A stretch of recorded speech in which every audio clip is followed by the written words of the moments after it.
why a very successful candidate can be rejected by the global team. I had recently have one candidate approach me, and she shared me a lot of her awards, recognitions, achievement, and everything she put together is awesome, but she got rejected. Then this has actually destroyed her confidence level. Thought, what's going on with that?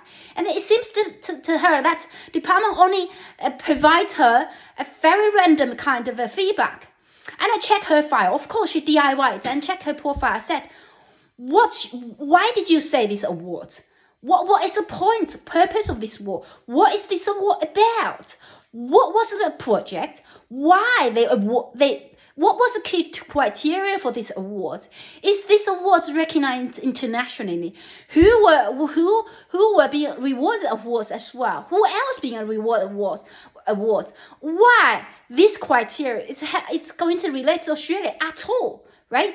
Lots of the points they did not make in their own submission, and then provide a lot of information. It's really sad that she got negative feedback, and sometimes I see that, well, it's just something you did not think through. It's nothing wrong with her work. It's nothing wrong, and she's really, really great professional. And why is that?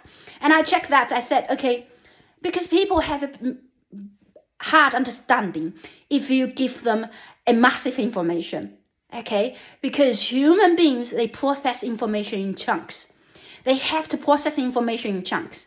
If you give them too much information without indicating what this material means to them, then they have really hard understanding of that. I think that's just human sense to think about that, isn't it? Another way of human processing information, it's they only understand things in story. So if you tell people without telling them the whole image of the story means you have to have a beginning, you have to have an end. But the way you tell story, you may be telling the story in future tense, in present tense, in past tense. What is the sequence of telling story? You want to tell a story about where would you like to begin? You want to begin 20 years ago, or begin in the future, or begin right now. That's how you tell story. Now, not everybody tells story the same way. It depends on their weakness and strength, right? Why is it important? Because the only thing you want to do is to highlight your weakness. The only thing you want to avoid, is highlight your weakness. You want to highlight your strength, instead highlight your weaknesses.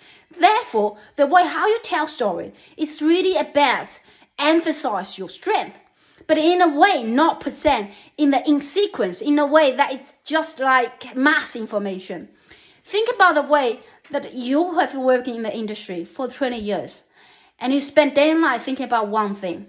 But now this case officer only have 20 minutes to understand you. How on earth they gonna understand everything? So they can't.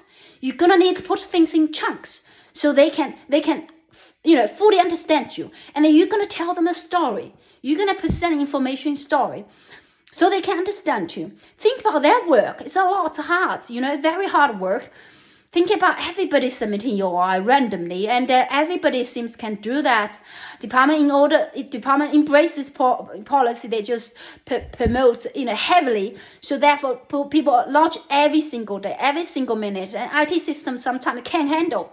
So that's why when I'm doing that, my EOI lodgement, I try multiple times. It's horrible because so many people just lodge random applications.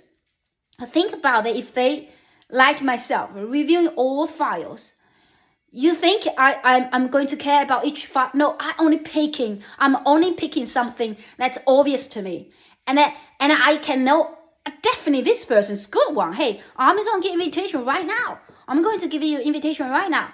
This is the way how people work, isn't it? You cannot force people to read information they don't understand, or they just feel hard to read. You can't force them, say, hey, I'm a really good person. My information is really complex, and I've done 20 years in this one. So why don't you spend 2 weeks reading my information just because it's a lot? No, I'm sorry. You can't force people to read information they don't understand. As simple as that. So present information in chunks so people understand. Tell your work in a story format so people understand. convey your message strong enough so can really highlight your portfolio. Now, of course, you're gonna need to come out with supporting documents, but at the end of the day, it is not what supporting document matters. It's about your story matters. Whether or not you meet key requirement, so whether you have backup evidence. With a lot of candidates, when they present cases to me, they said this project I did, but I didn't have hard evidence. We still managed to get permanent visa for them. Because that's the beauty of a global talent. It doesn't rely on that. It relies on human judgment. I hope this will help you. I'll see you next time. Bye.